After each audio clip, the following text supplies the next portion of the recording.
Student, এই ভিডিওতে আমি তোমাদের সামনে আলোচনা করব ক্লাস 12-এর যে অ্যাকাউন্টিং সাবজেক্ট আছে সেই সাবজেক্টটার বেশ কিছু এসএকিউ নিয়ে।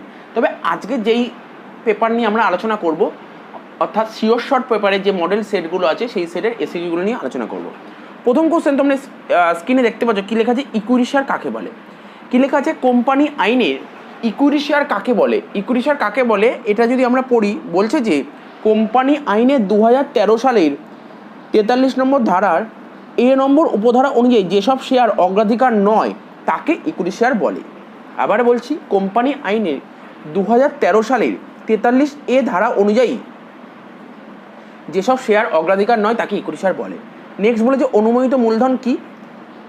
কোম্পানি কার্যারম্ভের আগে সর্বোচ্চ যে পরিমাণ মূলধন শেয়ারের মাধ্যমে সংগ্রহ করা হয় বলে পরিমেল বন্ধে উল্লেখ করা হয় তাকে অনুমোদিত মূলধন বলে। কোম্পানি কার্যারম্ভের আগে সর্বোচ্চ যে পরিমাণ মূলধন শেয়ারের মাধ্যমে সংগ্রহ করা হয় বলে পরিমেল বন্ধে উল্লেখ করা হয় তাকে অনুমোদিত মূলধন বলে। এবার বলেছে কখন তলবি মূলধন ও আদায়কৃত মূলধন সমান হয়? যদি কলসিন এরিয়া না থাকে, অর্থাৎ যদি কলসিন এরিয়া মানে বকেয়া তলবি মূলধন না থাকে এবং তলবিকৃত মূলধনের সম্পূর্ণ অংশই শেয়ার গ্রহীতাদের কাছ থেকে পাওয়া যায়, তখন তলবি মূলধন ও আদায়কৃত মূলধন সমান হয়। নেক্সট বলেছে অগ্রিম প্রাপ্ত তলবি অর্থ বলতে কী বোঝো? তলবিকৃত মূলধনের যে অংশ শেয়ার গ্রহীতারা স্বেচ্ছায় নগদে অগ্রিম দেয় তাকে অগ্রিম প্রাপ্ত তলবি অর্থ বলে। তলবিকৃত মূলধনের যে অংশ শেয়ার গ্রহীতারা স্বেচ্ছায় নগদে অগ্রিম দেয় তাকে অগ্রিম প্রাপ্ত তলবি অর্থ বলে।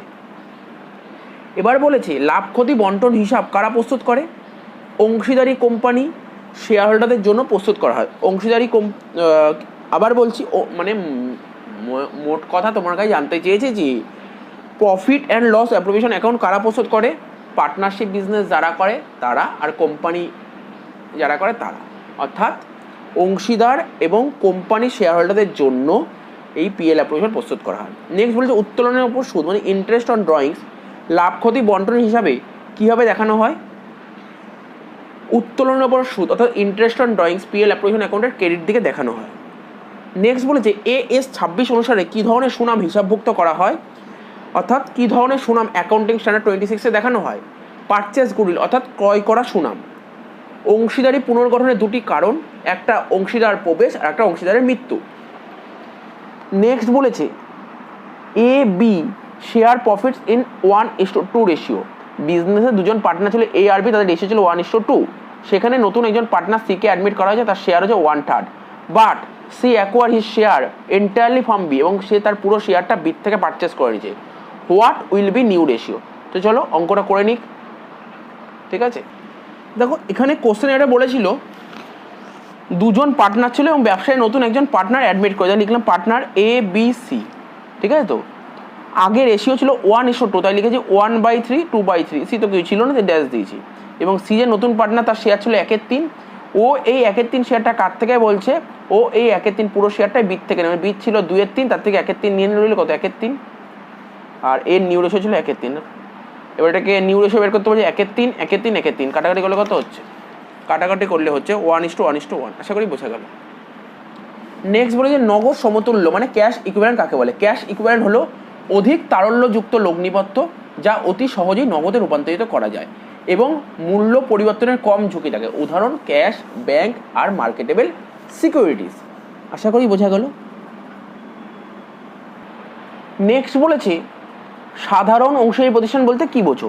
2 বা ততোধিক ব্যক্তি, ব্যাকেটে লেখা আছে সর্বোচ্চ সংখ্যা অংশীদারি আইন 1932 অনুযায়ী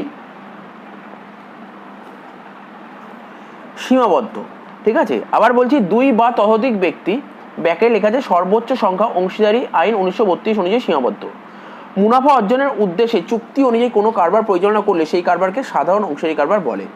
2 বা ততোধিক ব্যক্তি মুনাফা অর্জনের উদ্দেশ্যে চুক্তি অনুযায়ী কোনো কারবার পরিচালনা করলে সেই কারবারকে সাধারণ অংশীদারি কারবার বলে। এবার বলছে চুক্তিপত্রে উল্লেখ না থাকলে অংশীদারি মূলধনের উপর সুদের হার কত? চুক্তিপত্রে উল্লেখ না থাকলে অংশীদাররা মূলধনের উপর কোনো রকমের সুদ পাবে না। এবার যে অংশীদারগণের যে কোনো একটি অধিকারের উল্লেখ করো। অংশীদারি প্রতিষ্ঠানে কোনো অংশীদার ঋণ প্রদান করলে ঋণের উপর সুদ পাওয়ার অধিকার ওই অংশীদারের থাকে। বলছে অংশীদারগণের যে কোনো একটি অধিকারের উল্লেখ করো। অংশীদারি প্রতিষ্ঠানে কোনো অংশীদার ঋণ প্রদান করলে ঋণের উপর সুদ পাওয়ার অধিকার ওই অংশীদারের থাকে। নেক্সট বলেছে অংশীদারি প্রতিষ্ঠানে কখন নতুন করে সুনামের মূল্যায়নের প্রয়োজন হয়? নতুন অংশীদার গ্রহণকালে, কোনো অংশীদারের মৃত্যু হলে, কোনো অংশীদারের অবসর গ্রহণ করলে, লাভ ক্ষতি বন্টনের অনুপাতে পরিবর্তন ঘটলে, আর অংশীদারি প্রতিষ্ঠান বিক্রি করা হলেও সুনামের মূল্যায়ন করা হয়। নেক্সট বলেছে মূলধনায়ন পদ্ধতিতে সুনামের মূল্যায়ন বলতে কী বোঝো? অর্থাৎ গুডউইল আন্ডার ক্যাপিটালাইজেশন মেথড। বলছে মূলধনায়ন পদ্ধতিতে সুনামের মূল্যায়ন সাধারণত দুটো পদ্ধতির সাহায্যে করা যায়। একটা সুপার প্রফিট মানে ক্যাপিটালাইজেশন অফ সুপার প্রফিট, আর একটা হচ্ছে capitalization of average profit, capitalization of average profit. এবার ব্যাখ্যা করছি ক্যাপিটালাইজেশন সুপার প্রফিটটা কি বের করার নিয়ম। Super profit divide by normal rate of return in percentage, মাথায় রাখবে ইন পার্সেন্টেজ, দেখো ব্যাকেটে লিখে দিচ্ছি পার্সেন্টেজ মাইনাস ক্যাপিটাল এমপ্লয়েড, ঠিক আছে। আর ক্যাপিটাল অ্যাভারেজ প্রফিট বের করার ফর্মুলা কি? Average profit by normal rate of return in percentage, হয়ে গেল। এবার বলছে যদি পুনর্মূল্যায়নে দায় বৃদ্ধি পায়, মানে রিভ্যালুয়েশন করার ফলে যদি লাইবিলিটির ভ্যালু যদি বেড়ে যায়, তাহলে কোন হিসাবকে ডেবিট করবে এবং কোন হিসাবকে ক্রেডিট করবে? নর্মাল জিনিস, এটা আমরা শিখেছি আগে। লাইবিলিটি বেড়ে গেলে লাইবিলিটিকে কী করতে হয়? ক্রেডিট করতে হয়, তাই লাইবিলিটিকে ক্রেডিট করবো, ঠিক আছে। ডেবিট কাকে করবো স্যার?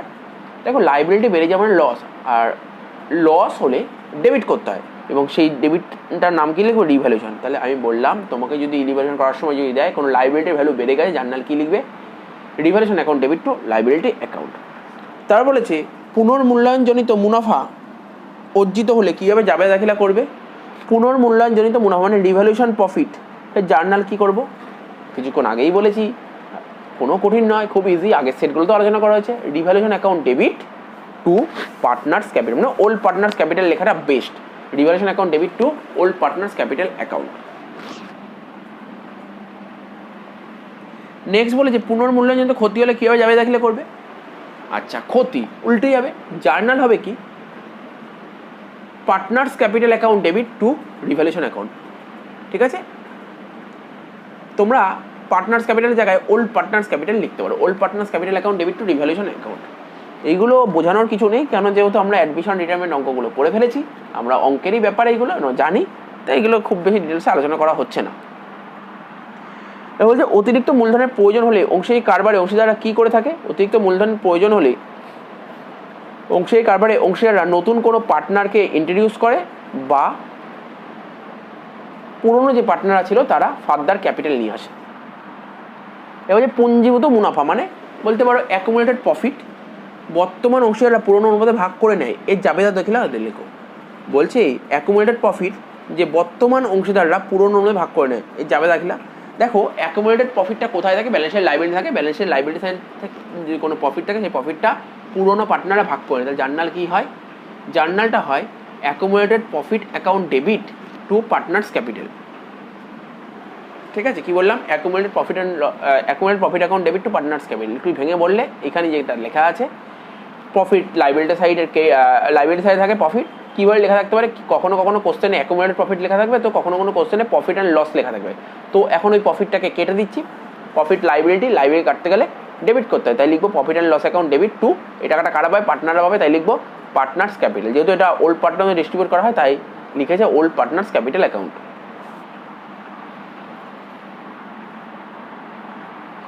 এবার বলছে ঋণ মূলধনের সঙ্গে নিজস্ব মূলধনের একটি পার্থক্য লেখো, ঠিক আছে।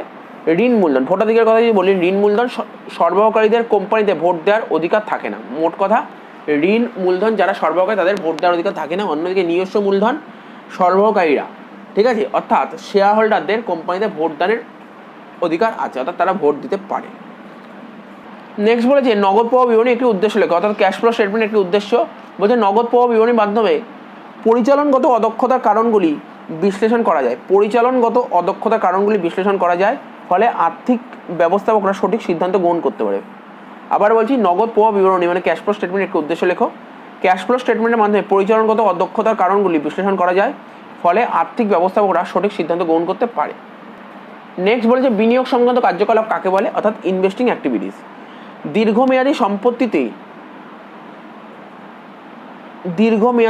বিনিয়োগ মানে লং টার্ম অ্যাসেটে বিনিয়োগ এবং অন্যান্য বিনিয়োগ ক্রয় বিক্রয় সংক্রান্ত কার্যকলাপ হলো বিনিয়োগ সংক্রান্ত কার্যকলাপ। আশা করি বোঝা গেল। আচ্ছা, নেক্সট সেটে চলে আসছি। অংশীদারি কারবার কাকে বলে? আগেই লেখা আছে। সুনাম কাকে বলে? হয়ে গেছে। পরিবর্তনশীল মূলধন কাকে বলে? হয়ে গেছে। এটাও বলছে অংশীদারদের দায় বলতে কি বোঝো? অংশীদারি আইন অনুযায়ী অংশীদারদের দায় অসীম। প্রতিষ্ঠানের সম্পত্তি থেকে দায় মেটানো সম্ভব না হলে তৃতীয় পক্ষ অংশীদারদের ব্যক্তিগত সম্পত্তি হস্তক্ষেপ করতে পারে। অংশীদারি আইন অনুযায়ী অংশীদারদের দায় অসীম। প্রতিষ্ঠানের সম্পত্তি থেকে দায় মেটানো সম্ভব না হলে তৃতীয় পক্ষ অংশীদারদের ব্যক্তিগত সম্পত্তি থেকে হস্তক্ষেপ করতে পারে। তবে যৌথ জীবন বীমা পলিসি কি? অংশীদাররা নিজেদের জীবনের সুরক্ষার জন্য যৌথ জীবন বীমা পলিসি করে থাকে।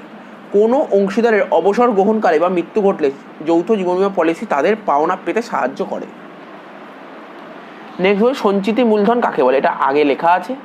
তো যে অধি মুনাফা কাকে বলে? স্বাভাবিক মুনাফা অপেক্ষা গড় মুনাফার অতিরিক্ত অংশকে অধি মুনাফা বলে।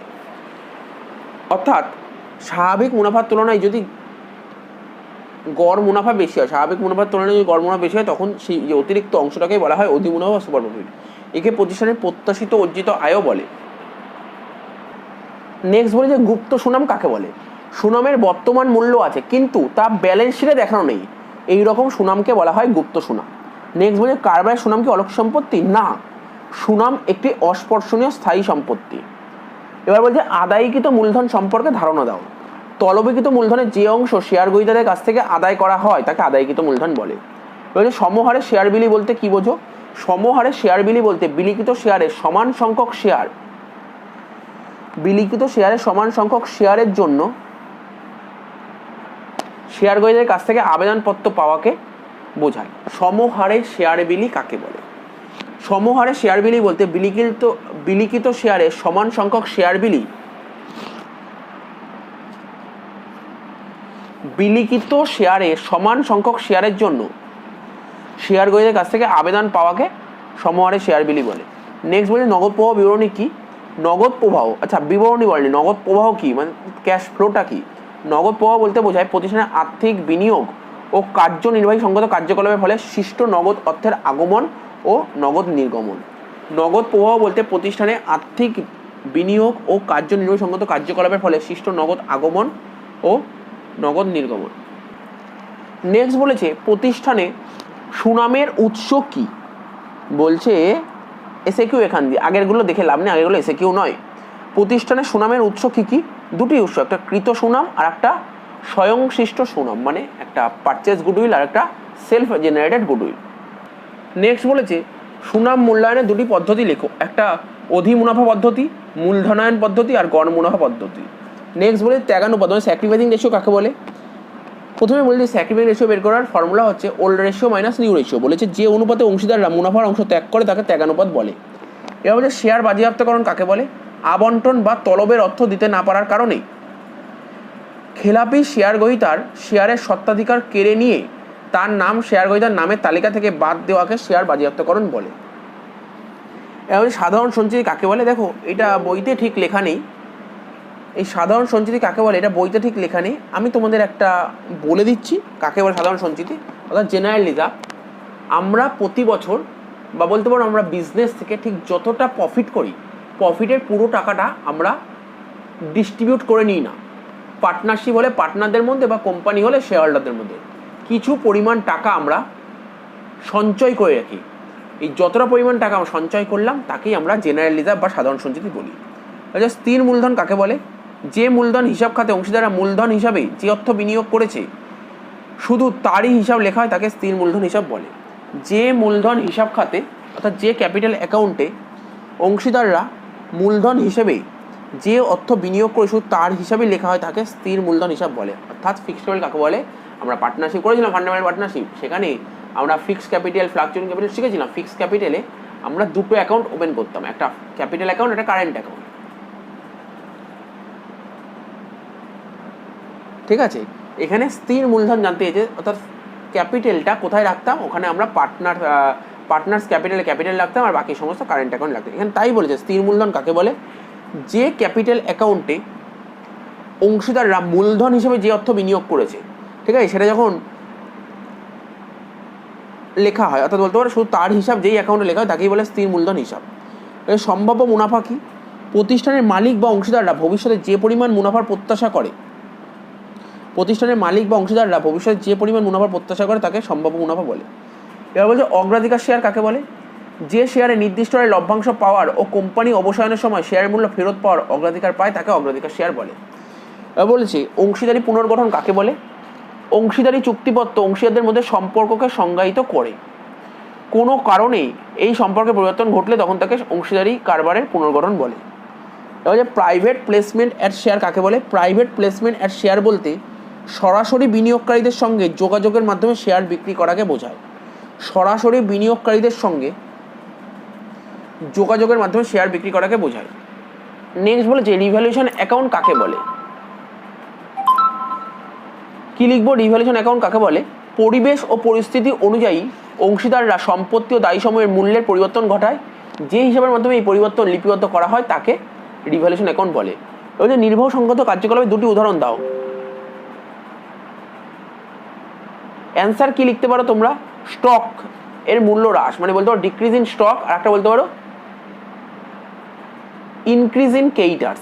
ইনক্রিজ ইন ক্রেডিটার্স মানে ক্রেডিটার্সের মূল্যের পরিমাণ বৃদ্ধি। এবার যে বিনিয়োগ সংক্রান্ত কার্যকলাপের দুটি উদাহরণ দাও। ল্যান্ড পারচেস আর একটা প্ল্যান্ট সেল।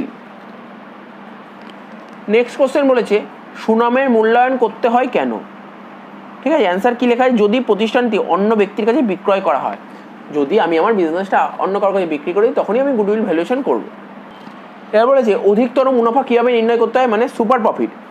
সুপার প্রফিট নির্ণয় করার নিয়ম হচ্ছে অ্যাভারেজ প্রফিট থেকে যদি আমরা নর্মাল প্রফিট বাদ দিই, ঠিক আছে, তখন যেই ভ্যালুটা বেরোয় তখন আমরা সুপার প্রফিট। আবার বলছি অ্যাভারেজ প্রফিট থেকে নর্মাল প্রফিট বাদ দিলে যেই ভ্যালুটা বেরোয় তাকেই বলে সুপার প্রফিট। অর্থাৎ এইভাবে আমরা সুপার প্রফিট বের করি। প্রতিষ্ঠানের পুনর্গঠন কি আগেই লেখা আছে। তা বলে সীমাবদ্ধ দায় বিশিষ্ট অংশীদারি বলতে কি বোঝো? ভারতবর্ষে 2008 সালে সীমিত দায় বিশিষ্ট অংশীদারি আইন অনুসারে ভারতে 2008 সালে সীমিত দায় বিশিষ্ট অংশীদারি আইন অনুসারে ন্যূনতম 2 জন ব্যক্তি এবং সদস্য সংখ্যার কোনো উচ্চসীমা নেই। এই ধরনের কারবারকে সীমিত দায় বিশিষ্ট অংশীদার বলে। আবার বলছি ভারতবর্ষে 2008 সালে সীমিত দায় বিশিষ্ট অংশীদারি আইন অনুসারে ন্যূনতম 2 জন ব্যক্তি এবং সদস্য সংখ্যার কোনো উচ্চসীমা নেই। এই ধরনের কারবারকে সীমিত দায় বিশিষ্ট অংশীদার বলে। এবার শেয়ার বাজেয়াপ্তকরণ কাকে বলে? আগেই লেখা আছে। কোম্পানির অন্তর্বর্তী দায় কাকে বলে?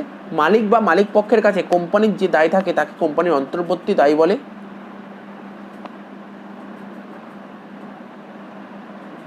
নেক্সট বলছে ন্যূনতম চাঁদা কাকে বলে? এটা আগে লেখা আছে।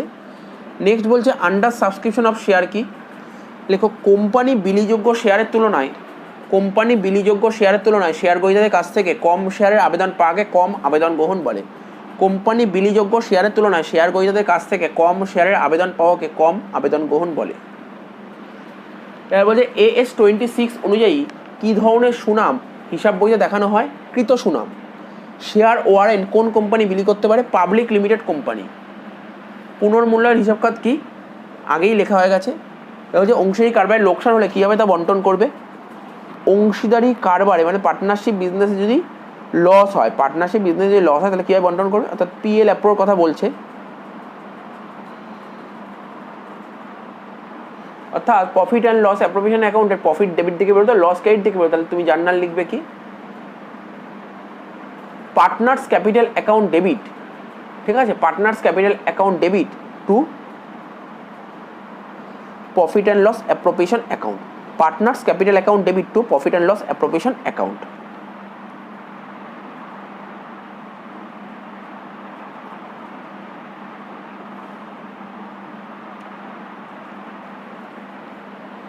নেক্সট কোশ্চেন বলেছে নগদ সমতুল্য বলতে কি বোঝো? এটা অলরেডি হয়ে গেছে তাই আলাদা করে করার দরকার নেই। তারপর বলছে নগদ প্রবাহ বিবরণী একটু অসুবিধা লেখো। নগদ প্রবাহ বিবরণীর মাধ্যমে শুধুমাত্র নগদ হিসাবে লিপিবদ্ধ হয়। অনগদ হিসাব যেমন অবচয়, ডেপ্রিসিয়েশন, শেয়ারের মাধ্যমে সম্পত্তি ক্রয় প্রভৃতি উপেক্ষা করা হয়। নেক্সট বলেছে শেয়ার আবন্টন কাকে বলে? অর্থসহ আবেদনপত্রগুলি পাওয়ার পর কোম্পানির পরিচালক মণ্ডলী আবেদনপত্রগুলি বিচার করে যাদের আবেদনগুলি স্বীকার করে তাদেরকে শেয়ার গ্রহীতা হিসেবে গণ্য করা হয় এবং তাদের শেয়ার আবন্টন করা হয়। বলেছে শেয়ার অ্যালটমেন্ট কাকে বলে?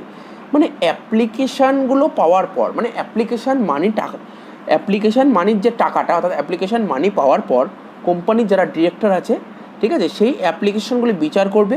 ঠিক আছে, বিচার করে যাদের অ্যাপ্লিকেশানগুলি স্বীকার করে তাদেরকে শেয়ার গ্রহীতা অর্থাৎ শেয়ার হোল্ডার হিসেবে গণ্য করা হয় এবং তাদের শেয়ার আবন্টন করা হয়, অর্থাৎ অ্যালট করা হয়। নেক্সট বলেছে শেয়ার ওয়ারেন্টের বৈশিষ্ট্য লেখো। কোম্পানির শিলমোহর যুক্ত হওয়া আবশ্যিক, আর পরিমেল নিয়মাবলীতে শেয়ার ওয়ারেন্ট বন্টন সংক্রান্ত বিষয় বিধান থাকতে হবে। এবার বলছে শেয়ার দ্বারা সীমাবদ্ধ দায়যুক্ত কোম্পানি কাকে বলে? কোম্পানির সদস্যরা যত সংখ্যক শেয়ারের মালিক সেই শেয়ারের অর্থ যতক্ষণ পর্যন্ত কোম্পানির কাছে সম্পূর্ণ প্রদান না করেন ততক্ষণ পর্যন্ত তারা কোম্পানির কাছে দায়বদ্ধ। এই জাতীয় কোম্পানিকে শেয়ার দ্বারা সীমাবদ্ধ কোম্পানি বলে। নেক্সট বলেছে বিধিবদ্ধ কোম্পানি কাকে বলে? যখন বিধানমণ্ডল দ্বারা বিশেষ আইন বলে কোনো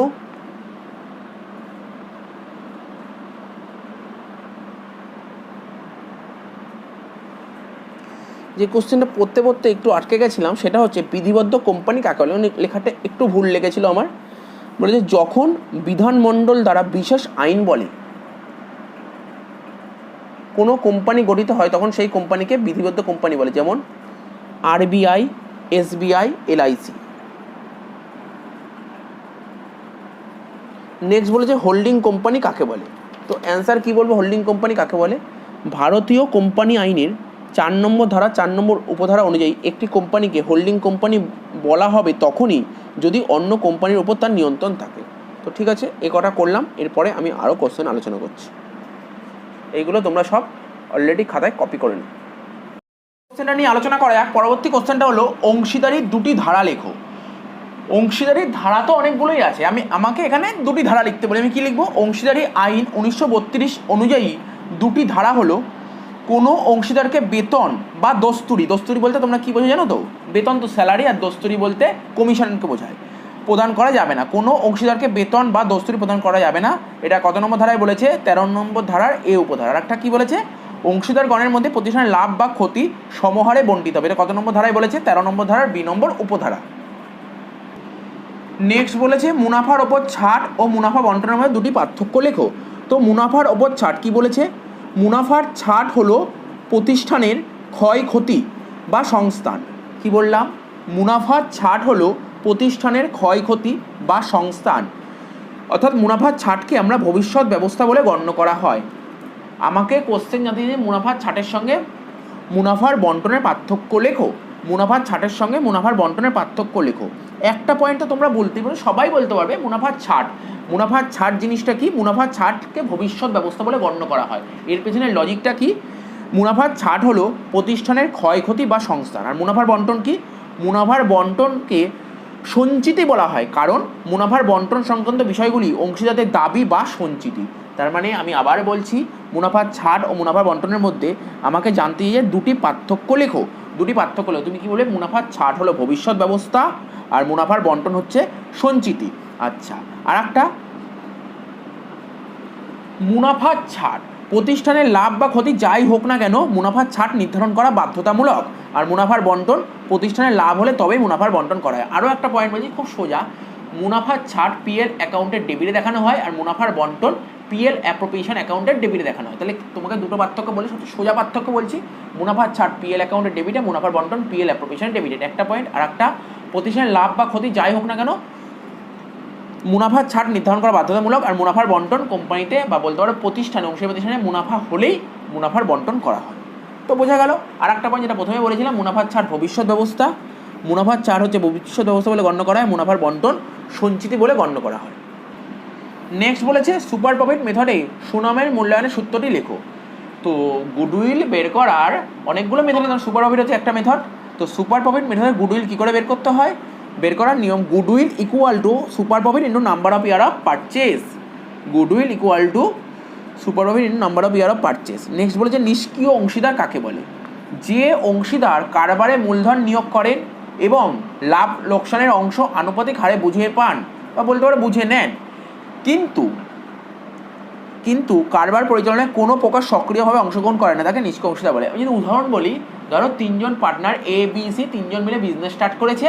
এবার ধরো এ আর বি ধরো কলকাতা শহরে থাকে, বিজনেসটা কলকাতা শহরে হচ্ছে, কিন্তু সি পার্টনার ধরো বোম্বেতে থাকে, কোনো কাজ সূত্রে বোম্বেতে থাকে। কিন্তু যখন বিজনেস শুরু হয়েছিল সে বিজনেসে ক্যাপিটাল দিয়েছিল, ঠিক আছে, বিজনেসে ক্যাপিটাল দিয়েছিল, কিন্তু যখন মুনাফা হবে প্রফিট হয়, প্রফিটটা ভাগ করে নেবে, কিন্তু ব্যবসায় কোনো রকমের কাজ করবে না। এরকম অংশীদারকে বলা হয় নিষ্ক্রিয় অংশীদার।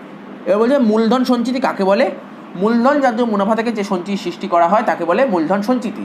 এবার বলছে পুঞ্জীভূত মুনাফা কাকে বলে? ইংলিশটা হচ্ছে অ্যাকুমুলেটেড প্রফিট। সঞ্চিতি বা পুঞ্জীভূত মুনাফা হলো প্রতিষ্ঠানের পূর্ববর্তী হিসাবকালের অর্জিত মুনাফার অংশ। সঞ্চিতি বা পুঞ্জীভূত মুনাফা হলো প্রতিষ্ঠানের পূর্ববর্তী হিসাব মানে আগের বছরগুলোতে অর্জিত মুনাফার অংশ। এবার প্রাইভেট কোম্পানি কাকে বলে? যে কোম্পানির ন্যূনতম সদস্য সংখ্যা 2 জন এবং সর্বোচ্চ 200 জন, শেয়ার অবাধ হস্তান্তরযোগ্য নয়, বাজারে শেয়ার ও ঋণপত্র বিলি করতে পারেন, সেই কোম্পানিকে প্রাইভেট কোম্পানি বলে। যে কোম্পানির ন্যূনতম সদস্য সংখ্যা 2 জন এবং সর্বোচ্চ 200 জন, শেয়ার অবাধ হস্তান্তরযোগ্য নয়, বাজারে শেয়ার ও ঋণপত্র বিলি করতে পারেন, সেই কোম্পানিকে প্রাইভেট কোম্পানি বলে। নেক্সট বলেছি সীমাবদ্ধ দায় বিশিষ্ট অংশীদারি কারবারের দুটি বৈশিষ্ট্য লেখো, মানে এলএলপি দুটি বৈশিষ্ট্য, এই যে 3-2 থেকে। তো এলএলপি দুটি বৈশিষ্ট্য কি? প্রথম পয়েন্টে সদস্য সংখ্যা, এই জাতীয় অংশীদারি কারবারের সদস্য সংখ্যা সর্বাধিক 20 জন। তারা বলেছে নিবন্ধন বাধ্যতামূলক, সীমাবদ্ধ দায় বিশিষ্ট অংশীদারি কারবারের নিবন্ধন বাধ্যতামূলক। লাভ ক্ষতি বন্টনের হিসাব বলতে কি বোঝো? যে হিসাব খাতের মাধ্যমে বন্টনযোগ্য মুনাফা অংশীদারদের মধ্যে মুনাফা বন্টন অনুপাতে ভাগ করা হয় তাকে লাভ ক্ষতি বন্টনের হিসাব বলে। আবার বলছি লাভ ক্ষতি বন্টনের হিসাব কাকে বলে? যে হিসাব খাতের মাধ্যমে বন্টনযোগ্য মুনাফা অংশীদারদের মধ্যে মুনাফা বন্টনের অনুপাতে ভাগ করা হয় তাকে লাভ ক্ষতি বন্টনের হিসাব বলে। এবার বলছে মুনাফা উদ্ভবের দুটি কারণ, একটা হচ্ছে ব্যবসার স্থান, সেবার মান, আর হচ্ছে বাজারের ধরন, এইগুলোই হচ্ছে সুনামের উদ্ভবের কারণ। নেক্সট বলেছে সরকারি কোম্পানি কাকে বলে? 1956 সালে ভারতীয় কোম্পানি আইনের 617 নম্বর ধারা অনুসারে কোনো কোম্পানির আদায়কৃত মূলধন বা শেয়ারের 51% বা তার বেশি অংশের মালিকানা যদি কেন্দ্রীয় বা রাজ্য সরকারের কিংবা যৌথভাবে কেন্দ্রীয় রাজ্য সরকারের অধিকারে থাকে তবে ওই সংস্থাকে সরকারি কোম্পানি বলে। কি বলেছে? 1956 সালে ভারতীয় কোম্পানি আইনের 617 নম্বর ধারা অনুসারে কোনো কোম্পানি আদায়কৃত মূলধন বা শেয়ারের 51% বা তার বেশি অংশের মালিকানা যদি কেন্দ্রীয় বা রাজ্য সরকারের কিংবা যৌথভাবে কেন্দ্রীয় রাজ্য সরকারের অধিকারে থাকে তবে ওই সংস্থাকে সরকারি কোম্পানি বলে। এবার বলছে শেয়ার বাজেয়াপ্তকরণের প্রতিক্রিয়াগুলির মধ্যে যে কোনো একটি লেখো। শেয়ার বাজেয়াপ্তকরণে যতগুলি প্রতিক্রিয়া তার মধ্যে যে কোনো একটি লেখো। যদি কোনো শেয়ার হোল্ডার অনাদায়ী অর্থ প্রদান করতে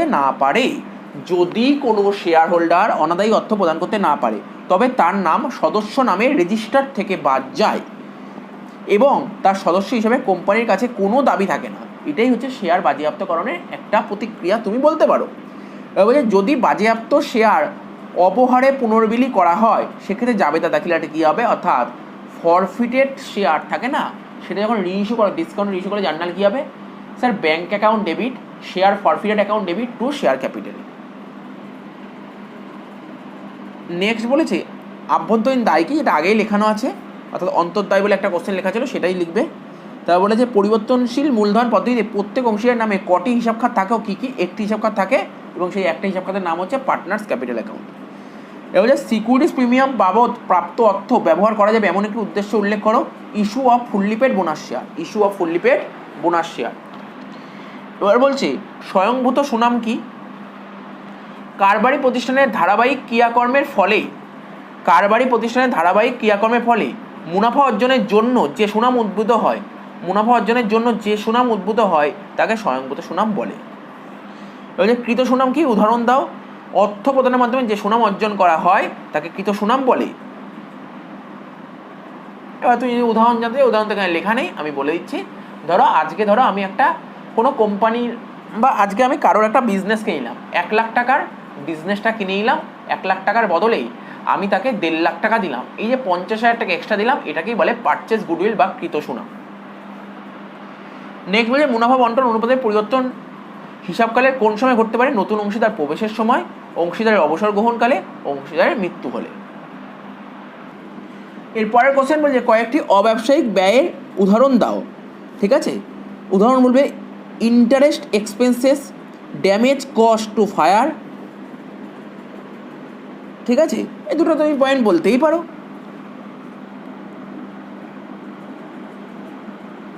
এবার বলেছে কয়েকটি অব্যবসায়িক আয়ের উদাহরণ দাও। Gain or losses from investment. না, তুমি লস বলো না, যেহেতু তোমাকে ইনকামের কথা বলে তুমি লিখতে পারো গেন ফ্রম ইনভেস্টমেন্ট বেচে যদি, মানে এরকম কথা না লিখে এটা লেখা খুব ভালো। প্রফিট অর গেন প্রফিট হতে পারে, গেনও হতে পারে। Profit or gain on sell of investment বলতে পারে ইনকাম ফ্রম ডিভিডেন্ড। আর একটা বলতে পারো, তাহলে কী বললাম আবার বলছি, দেখো শুনে নাও আমি কী বললাম। এটা তুমি লিখবে কি profit or gain, profit or gain of from sale of investment, profit or gain from sale of investment, investment বেঁচে যদি প্রফিট বা গেইন হয় এটা লিখবে, আর income from dividend, dividend income লিখতে পারো। এই দুটো পয়েন্টই ঠিকঠাক লাগছে। আর যদি বলে তোমাকে অব্যবসায়িক ব্যয়, উদাহরণ interest expenses, damage cost of fire, এটা লিখবে। নেক্সট বলেছে গড় মুনাফা নির্ণয়ের ক্ষেত্রে একাধিক বছর বিবেচনা করতে হয় কেন? যখন আমরা অ্যাভারেজ প্রফিট ক্যালকুলেট করি তখন অনেকগুলো বছর কেন তোমার বিবেচনা করতে হয়? প্রতি বছর প্রফিটের পরিমাণ সমান হয় না, এই কারণের জন্য গড় মুনাফা নির্ণয়ের ক্ষেত্রে একাধিক বছর বিবেচনা করতে হয়। নেক্সট বলেছে বাজেয়াপ্ত শেয়ার পুনর্বিলীকরণের ক্ষেত্রে অবহারের সর্বোচ্চ সীমা কত? যত টাকা শেয়ার ফরফিট অ্যাকাউন্ট ক্রেডিট হয় তত টাকা পর্যন্ত। যৌথ বিমা কি, যেটা আমাদের আগে সেটাই লেখানো আছে। বলছে মূলধন কাঠামো কি? প্রতিষ্ঠানের বিভিন্ন ধরনের লগ্নির মিশ্রণকে মূলধন কাঠামো বলে, মানে ক্যাপিটাল স্ট্রাকচার। এরপরে একটা অঙ্ক দিয়েছি, ABC have been sharing profit and loss in the ratio 5:3:2, মানে ওল্ড রেশিও 5:3:2।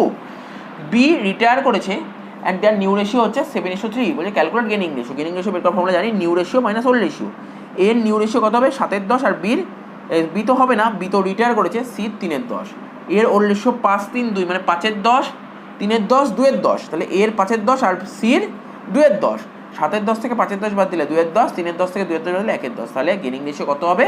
2:1। আশা করি বোঝা গেছে। এরপরে কোশ্চেন বলে যায় সুনামের সৃষ্টি কিভাবে হয়, মানে গুডউইল কি করে ক্রিয়েট করতে হয়। দীর্ঘদিন উচ্চ গুণ সম্পন্ন পণ্যদ্রব্য বিক্রয় করলে, দীর্ঘদিন উচ্চ গুণ সম্পন্ন পণ্যদ্রব্য বিক্রয় করলে ক্রেতাদের মনে প্রতিষ্ঠানের প্রতি আস্থা ও বিশ্বাস জন্মায়, এর থেকে সুনামের উদ্ভব হয়। আবার বলছি, দীর্ঘদিন উচ্চ গুণসম্পন্ন পণ্যদ্রব্য বিক্রয় করলে ক্রেতাদের মনে প্রতিষ্ঠানের প্রতি আস্থা ও বিশ্বাস জন্মায়, এর থেকেই সুনামের উদ্ভব হয়। নেক্সট কোশ্চেন বলেছে জাবেদা দাখিলা লেখো, যখন একজন অংশীদারের অবসর গ্রহণের সময় যন্ত্র মেশিনের দাম 5,000 টাকা বৃদ্ধি পেল। বলছে জার্নাল এন্ট্রি লিখতে বলেছি, যখন একজন পার্টনার রিটায়ার করে না, তখন মানে মেশিনের প্ল্যান্টার মেশিনের দাম ধরো 5,000 টাকা বৃদ্ধি হলো। জার্নাল কী হবে? আরে একই ব্যাপার, অ্যাডমিশন হোক রিটায়ারমেন্ট হোক একই হলো। বলছে প্ল্যান্টার মেশিনের ভ্যালু বেড়ে গেছে, তাই অ্যাসেট বেড়ে গেলে অ্যাসেটকে ডেবিট করতে হয়, plant and machine account debit to অ্যাসেটের ভ্যালু বেড়ে যাওয়া মানে প্রফিট। তো প্রফিট বা লস যাই হোক না সেটা কোন অ্যাকাউন্টে চলে? রিভ্যালুয়েশন অ্যাকাউন্টে। তাই লিখবো planter machine account debit two revaluation account 5,000 টাকা 5,000 টাকা। এবার বলে যে পুনর্মূল্যায়ন সম্পত্তির মূল্য কমে গেলে কীভাবে জাবেদা দাখিলা করবে, মানে রিভ্যালুয়েশনের ফলে অ্যাসেটের ভ্যালু যদি কমে যায়, অ্যাসেট ভ্যালু কমে গেলে অ্যাসেটকে ক্রেডিট করতে হয়, তাই অ্যাসেটটাকে এইটে লিখলাম, ডেবিটে কী হবে? রিভ্যালুয়েশন অ্যাকাউন্ট হয়ে গেল। এবার বলেছি অংশীদারি কারবার থেকে কোনো অংশীদার অবসর গ্রহণ করলে, মানে পার্টনারশিপ বিজনেসে কোনো পার্টনার যদি রিটায়ার করে, তাহলে বাকি অংশীদারের কিসের পরিবর্তন ঘটবে? মুনাফা বন্টনের অনুপাত। তো আশা করি বোঝা গেল কী হলো ব্যাপারটা কোশ্চেনটা। এর পরের কোশ্চেন বলেছে অংশীদারগণের, এই কোশ্চেন 3-1, অংশীদারগণের যে কোনো একটি কর্তব্যের উল্লেখ করো। কারবার পরিচালনার দায়িত্ব অংশীদারদের ওপর থাকায় প্রতিযোগীদের হাত থেকে কারবারকে রক্ষা করা প্রত্যেক অংশীদারের একটা মৌলিক কর্তব্য। এবারে স্থির মূলধন হিসাবে জের কীরূপ হয়, মানে fixed capital balance, credit balance হয়। পরিবর্তনশীল মূলধন হিসেবে জের কীরূপ হয়? ডেবিট অথবা ক্রেডিট। তাহলে বোঝা গেল কী বললাম? পরিবর্তনশীল মূলধন হিসেবে জের কীরূপ হয়, অর্থাৎ ফ্লাকচুয়েটিং ক্যাপিটাল ছিল না, ফিক্সড ক্যাপিটাল ফ্লাকচুয়েটিং, ফিক্সড ক্যাপিটালের ব্যালেন্স সবসময় ক্রেডিট ব্যালেন্স হয়, আর ফ্লাকচুয়েটিং ক্যাপিটাল ওরা ডেবিটও হতে পারে, তোমার ক্রেডিটও হতে পারে। এবার বলেছে অংশীদারি কারবারে নতুন অংশীদার প্রবেশ করলে, মানে পার্টনারশিপ বিজনেস যদি নিউ পার্টনার অ্যাডমিট করে, তাহলে তার কত ধরনের অধিকার জন্মায়। দেখো কী কী অধিকার জন্মায়? ভবিষ্যৎ মুনাফার অংশের অধিকার জন্মায়, আর সম্পত্তি সময়ের অধিকার জন্মায়। মানে নতুন পার্টনার কী কী রাইট হয়? ভবিষ্যতে কত মুনাফা করবে, কত প্রফিট লস পাবে তার একটা অধিকার আছে, আর ব্যালেন্সের যা অ্যাসেট থাকে না তারও একটা অধিকার জন্মায়। এখানে সেটাই বলেছে। বলছে অংশীদারের প্রবেশ কাকে বলে, মানে অ্যাডমিশন অফ এ পার্টনার কাকে বলে। বলেছে একটি চালু অংশীদারি প্রতিষ্ঠানের অনেক সময় সম্প্রসারণ ও উন্নয়ন যেহেতু অধিক মূলধন প্রয়োজন হয় বা কারবারি পরিচালনার দক্ষতার জন্য সকল অংশীদার সম্মতিক্রমে নতুন অংশীদারের প্রয়োজন পড়ে, একেই অংশীদারি প্রবেশ বলে। বলেছে একটা চালু অংশীদারি প্রতিষ্ঠান, মানে একটা রানিং বিজনেসে অনেক সময় সম্প্রসারণ, মানে বিজনেসটা বড় করার জন্য বা উন্নয়ন করার জন্য প্রচুর টাকার প্রয়োজন, মূলধনের প্রয়োজন, বা কারিগরি পরিচালনার দক্ষতা, মানে বিজনেসটাকে ভালো মতন পরিচালনা করার জন্য একটা এফিশিয়েন্ট পার্টনারের দরকার। ঠিক আছে, এই জন্য অন্যান্য পার্টনারের সম্মতি নিয়ে একজন নতুন পার্টনারকে নেওয়া হয়, এটাকেই বলে অংশীদারের প্রবেশ। এবার বলেছে নতুন লাভ ক্ষতি বন্টন অনুপাত নির্ণয় করার জন্য একটি পদ্ধতি লেখো। পদ্ধতি হচ্ছে তোমার, দেখো মানে তুমি এখানে কী করতে দেবে, নিউ রেশিওর ফর্মুলাটা দিয়ে দেবে। স্যার নিউ রেশিওর ফর্মুলা আবার কি? আমরা স্যাক্রিফাইসিং রেশিওর ফর্মুলা শিখেছি, গেনিং রেশিওর ফর্মুলা শিখেছি। দেখো নিউ রেশিও বের করার ফর্মুলা একদম ইজি। ওল্ড রেশিওর সঙ্গে যদি তুমি গেনিং রেশিও যোগ করো তাহলেও নিউ রেশিও বেরোয়, আবার ওল্ড রেশিও থেকে যদি তুমি স্যাক্রিফাইসিং রেশিও বাদ দাও তাহলেও নিউ রেশিও বেরোয়, এটাই লিখবে। এবার হচ্ছে সেবি কি, তোমরা সবাই জানো, নতুন করে বলার কিছু নেই। সেবি অর্থাৎ security exchange board of India, full ফর্মটা লিখে দিলেই হবে। নেক্সট দেখো কি বলেছে, এই যে 3 দাগের রোমান 3টা বলছে স্থির মূলধন ও পরিবর্তনশীল মূলধন পদ্ধতির মধ্যে একটি পার্থক্য উল্লেখ করো। অতিরিক্ত মূলধন নিয়োগ মানে অ্যাডিশনাল ক্যাপিটাল ও উত্তোলন মানে ড্রয়িংস ছাড়া স্থির মূলধন হিসাবে জের স্থির থাকে, আর অংশীদারদের প্রতিষ্ঠানে যাবতীয় লেনদেনের প্রভাবে এই মূলধন হিসাবে জের পরিবর্তিত হতে পারে। ঠিক আছে, অংশীদারদের সঙ্গে প্রতিষ্ঠানের যাবতীয় লেনদেনের প্রভাবে এই মূলধন হিসাবে জের পরিবর্তন হতে পারে। আরও তুমি দিতে পারো, তুমি বলতে পারো যে স্থির মূলধন ফিক্সড ক্যাপিটালে আমরা দুটো অ্যাকাউন্ট খুলি, একটা পার্টনার্স ক্যাপিটাল এবং পার্টনার্স কারেন্ট অ্যাকাউন্ট। ফ্লাকচুয়েটিং ক্যাপিটালে আমরা অনলি পার্টনার্স ক্যাপিটালেই খুলি। তো এরকম বইতে অনেক লেখা আছে পার্থক্য, যে কোনো একটা পার্থক্য দিতে পারো। এখানে একটা পার্থক্য দেওয়া আছে, বা তুমি আর একটা পার্থক্য দিতে পারো, ফিক্সড ক্যাপিটালের ব্যালেন্সটা সবসময় স্থির থাকবে আর পরিবর্তনশীল মূলধনের ব্যালেন্সটা চেঞ্জ হবে।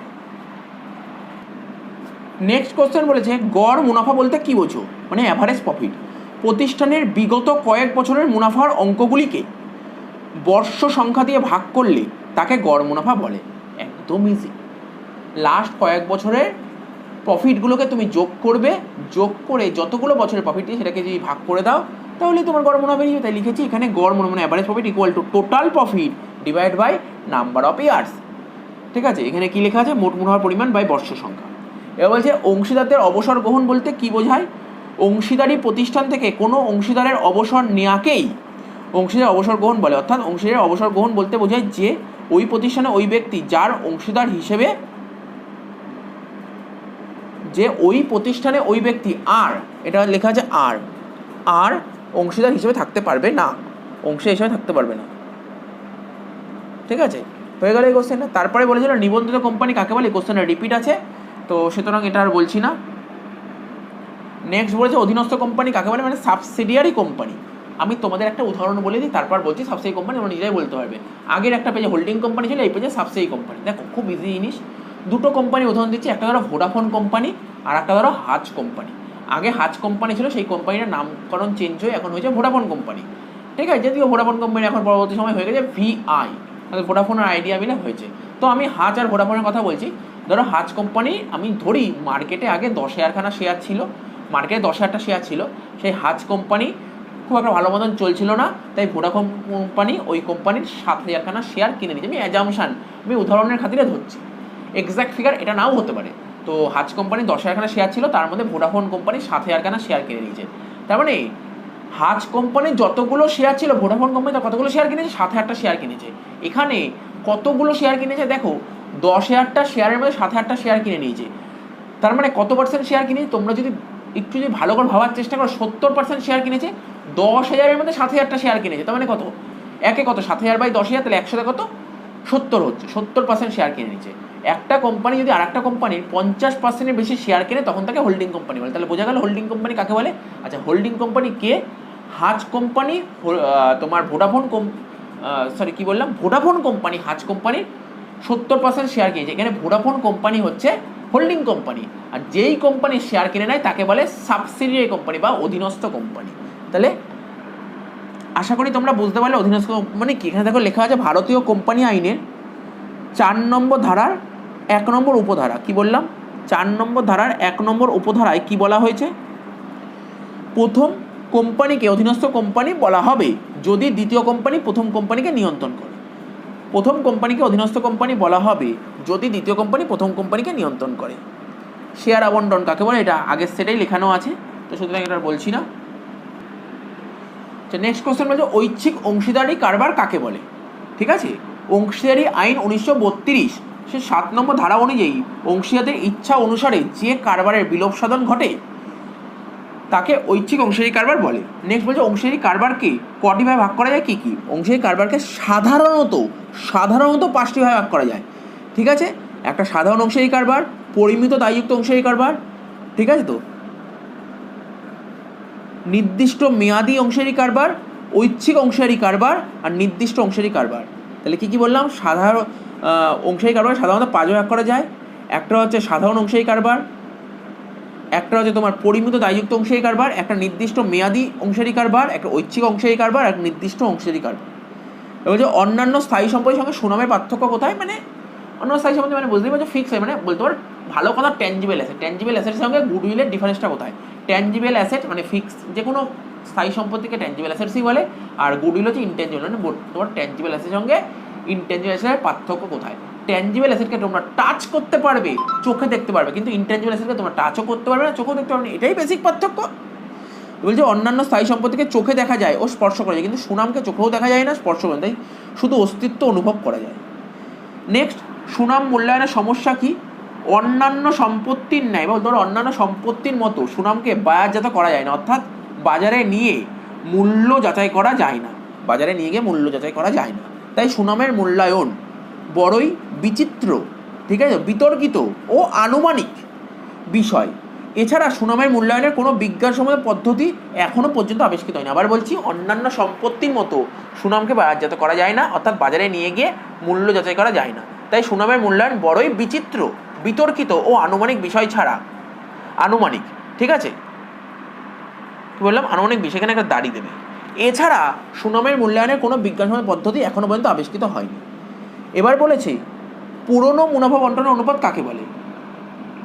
মুনাফা বন্টনের অনুপাতের পরিবর্তনের আগে, মুনাফা বন্টনের অনুপাতের পরিবর্তনের আগে যে অনুপাতে অংশীদার লাভ ক্ষতি বন্টন করত তাকে পুরনো মুনাফা বন্টনের অনুপাত বলে। মানে ওল্ড প্রফিট শেয়ারিং রেশিও কাকে বলে? মুনাফা বন্টনের অনুপাতের পরিবর্তনের আগে যে অনুপাতে অংশীদাররা লাভ ক্ষতি বন্টন করত, ঠিক আছে, তাকেই মুনাফা বন্টন অনুপাত বলে। বা তুমি এটাও বলতে পারো অংশীদারগণ যে অনুপাতে অতীতে মুনাফা বন্টন করতো, যে অনুপাতে অতীতে মানে পাস্টে মুনাফা বন্টন করতো তাকে বলে পুরনো মুনাফা বন্টনের অনুপাত। নেক্সট বলে নতুন মুনাফা বন্টন অনুপাত কাকে বলে? অংশীদারগণ যে অনুপাতে ভবিষ্যৎ মুনাফা বন্টন করবে, অংশীদারগণ যে অনুপাতে ফিউচারের মুনাফা বন্টন করবে, ফিউচারে, তাকে নতুন মুনাফা বন্টনের অনুপাত বলে। এবার বলছে যদি নতুন অংশীদারি মূলধন হিসেবে নগদ অর্থ নিয়ে আসে, যদি কোনো নতুন অংশীদার ক্যাপিটাল হিসেবে নগদ অর্থ নিয়ে আসে, তাহলে তার যাবে থাকলে কী হবে? ক্যাশ অ্যাকাউন্ট ডেবিট টু নতুন পার্টনার ক্যাপিটাল অ্যাকাউন্ট। যদি কোনো নতুন অংশীদার মূলধন হিসেবে কিছু সম্পত্তি নিয়ে তাহলে তার যাবে থাকলে কী হবে? যা যা অ্যাসেট নিয়ে আসবে, তুমি বলে sundry asset account debit to new partners capital account. Next বলে লাভের অনুপাত কখন নির্ণয় করা হয়? কোনো অংশীদারের অবসর গ্রহণকালে বা মৃত্যু হলে। নেক্সট বলেছে শেয়ার বিলির পদ্ধতিতে প্রয়োজনের তুলনায় কম আবেদনপত্র জমা পড়লে পরিচালক পর্ষদ কী করবে? শেয়ার বিলির পদ্ধতিতে বিলিযোগ্য মূলধনের 90% কম আবেদন জমা পড়লে কোম্পানি শেয়ার বিলি করতে পারবে না।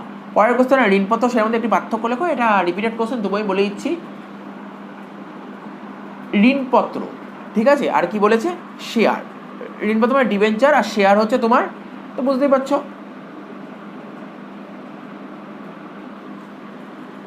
ঋণপত্র গ্রহীতারা হলো কোম্পানির পাওনাদার, আর শেয়ার গ্রহীতারা হলো কোম্পানির মালিক। ঋণপত্র গ্রহীতাদের ভোটদানের অধিকার নেই, শেয়ার গ্রহীতাদের ভোটদানের অধিকার আছে। তো ঠিক আছে, এত অবধি হলো। এর পরেরগুলো আবার আলোচনা করছি। আচ্ছা দেখো, এর পরের কোশ্চেন নিয়ে আলোচনা করা যাক। পরের কোশ্চেনটা বলেছে অবসর গ্রহণকারী অংশীদারের দাবি প্রতিষ্ঠানের ক্ষেত্রে যে সকল হিসাব খাতকে গ্রহণ করা হয় তার মধ্যে দুটি উল্লেখ করো। বলছে রিটায়ারিং পার্টনার আছে না, তার যে দাবিটা থাকে প্রতিষ্ঠানের কাছে, তার যে দাবি থাকে, ঠিক আছে, সে সকল হিসাব খাত, সে সকল অ্যাকাউন্টকে গ্রহণ করে তার মধ্যে দুটি উল্লেখ করো। একটা পঞ্জীভূত মুনাফা বা সঞ্চিতির অংশ, অর্থাৎ যাকে আমরা বলি অ্যাকুমুলেটেড প্রফিট বা রিজার্ভ, আর একটা হচ্ছে প্রতিষ্ঠানের সুনামের অংশ, অর্থাৎ goodwill of the farm. Next বলেছে কোম্পানির বৈশিষ্ট্য লেখো।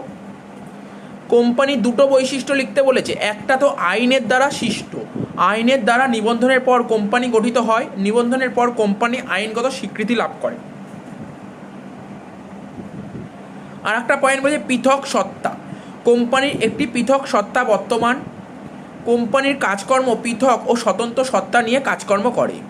তারপরে কোম্পানির ধারাবাহিক স্থায়িত্ব সম্পর্কে ধারণা দাও। এই যে ধারাবাহিক স্থায়িত্ব বলছেন, এটাও কিন্তু কোম্পানির একটা বৈশিষ্ট্যের মধ্যে পড়ে। কোম্পানির স্থায়িত্ব চিরন্তন ও নিরবিচ্ছিন্ন। কোনো শেয়ার হোল্ডারদের মৃত্যু হলে বা দেউলিয়া হলে কোম্পানির স্থায়িত্বের পরিবর্তন হয়। কোম্পানির স্থায়িত্ব তখনই শেষ হয় যখন কোম্পানির অবসায়ন ঘটে।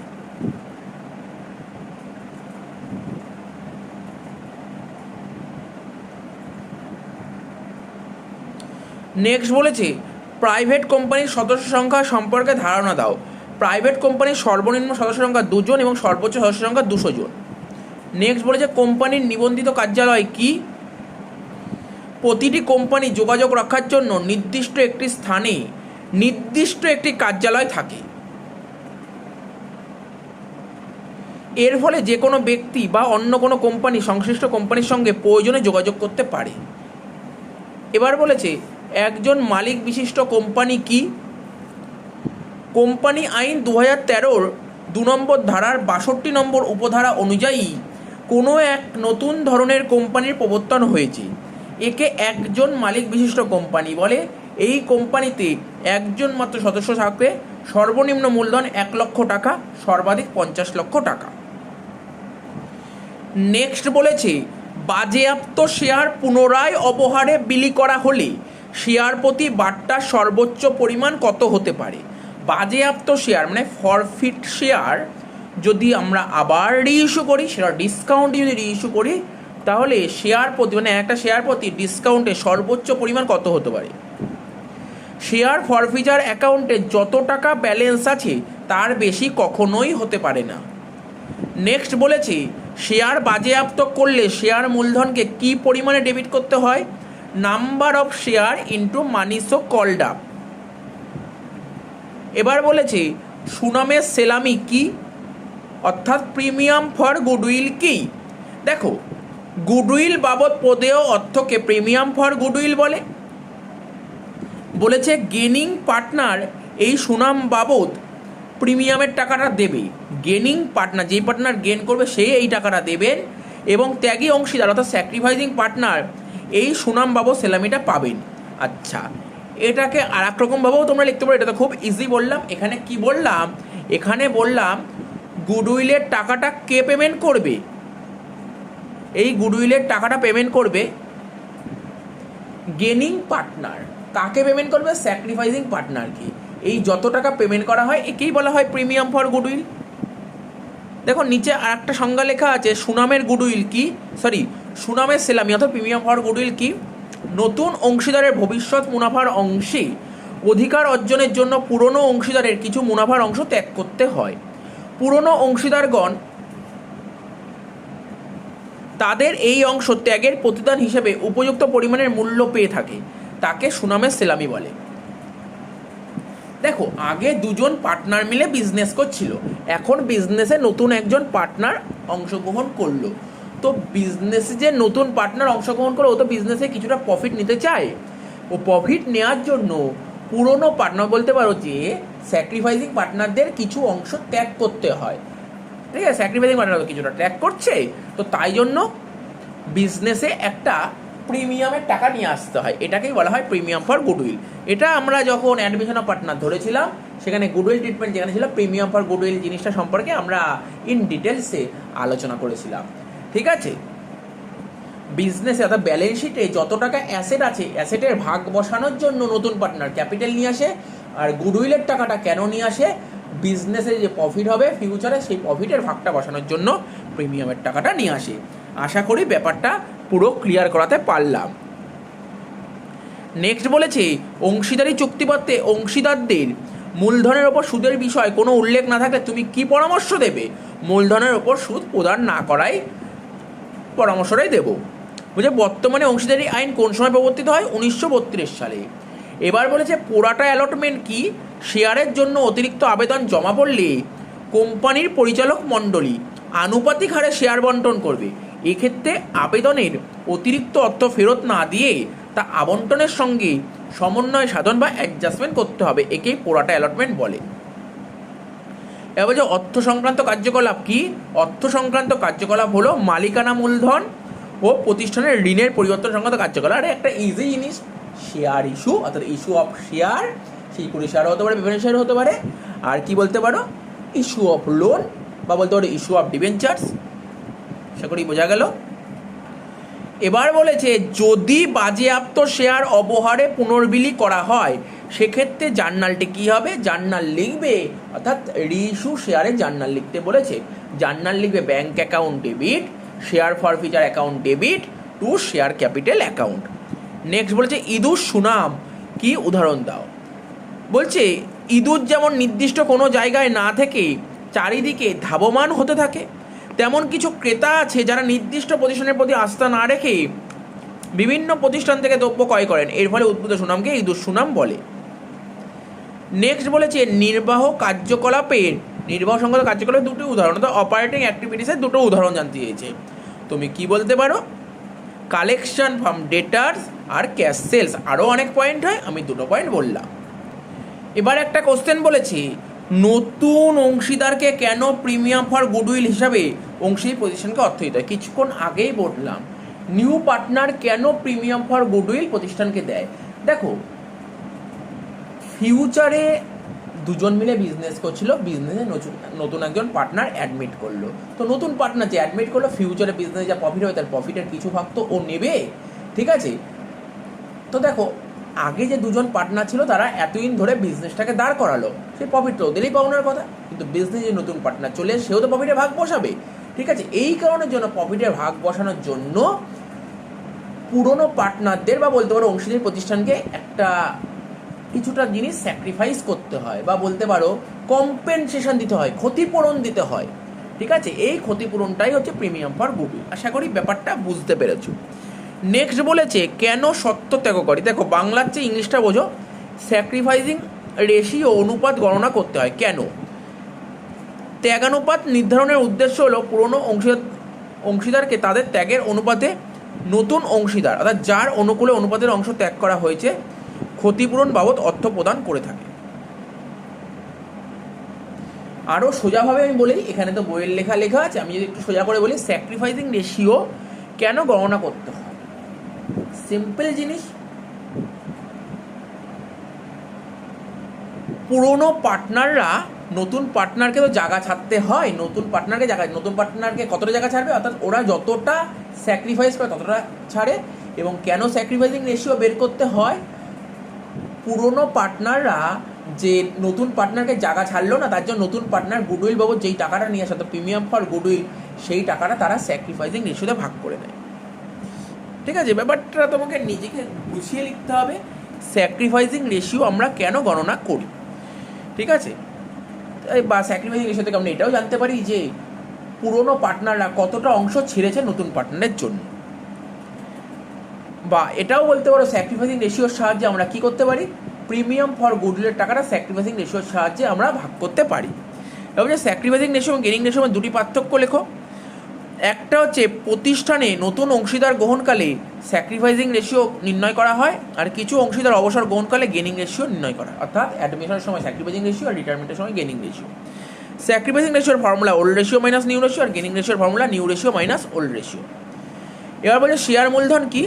কোম্পানিকে জনগণের কাছে শেয়ার বিলি করে যে মূলধন সংগ্রহ করা হয়, কোম্পানিতে জনগণের কাছে শেয়ার বিলি করে যে মূলধন সংগ্রহ করা হয় তাকে শেয়ার মূলধন বলে। নেক্সট কোশ্চেন বলেছে মূলধনায়ন কি? মূলধনায়ন বলতে ক্যাপিটালাইজেশন। কোনো কারবারের সুনামের মূল্যায়নের অপর একটি গুরুত্বপূর্ণ পদ্ধতি হলো মূলধনায়ন পদ্ধতি। এই পদ্ধতিতে সংশ্লিষ্ট কারবারের অতীতে অর্জিত প্রকৃত মুনাফা বা অতি মুনাফা নির্ণয় করে তাকে স্বাভাবিক মুনাফা অর্জনের হার দ্বারা নির্ধারণ করা হয়। আচ্ছা, আর একটু ভালো করে বলতে পারো, ক্যাপিটালাইজেশনকে দুটো ভাগে ভাগ করা যায়, একটা super profit, capitalization of super profit, একটা capitalization of average profit. Next বলেছে সীমাবদ্ধ দায়বিশিষ্ট অংশীদারি কারবারের দুটি বৈশিষ্ট্য লেখো। একটা হচ্ছে নিবন্ধন বাধ্যতামূলক, এই অংশীদারি কারবারের ক্ষেত্রে নিবন্ধন রেজিস্ট্রেশন কম্পালসারি। আর একটা সদস্য সংখ্যা, সীমাবদ্ধ দায়বিশিষ্ট অংশীদারি কারবারের সদস্য সংখ্যা সর্বাধিক 20 জন। নেক্সট বলেছে গ্যারান্টিযুক্ত দায়বিশিষ্ট কোম্পানি কি? এইরূপ ক্ষেত্রে সাধারণত কোম্পানি গঠনের সময় সদস্যরা এই মর্মে গ্যারান্টি দেন যে কোম্পানির অবসায়নকালে প্রয়োজন বোধ ছাড়া একটি নির্দিষ্ট পরিমাণ অর্থ দিতে অঙ্গীকারবদ্ধ।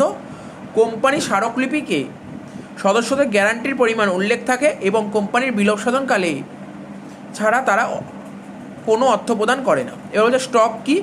পূর্ণমূল্যে আদায়কৃত শেয়ার মূলধনের ক্ষুদ্র ক্ষুদ্র অংশকে স্টক বলে। তো এই কোশ্চেনের পাশাপাশি আমাদের শিওর শটের যে 21টা সেট ছিল 21টা সেটের এসএকিউ কমপ্লিট হয়ে গেল।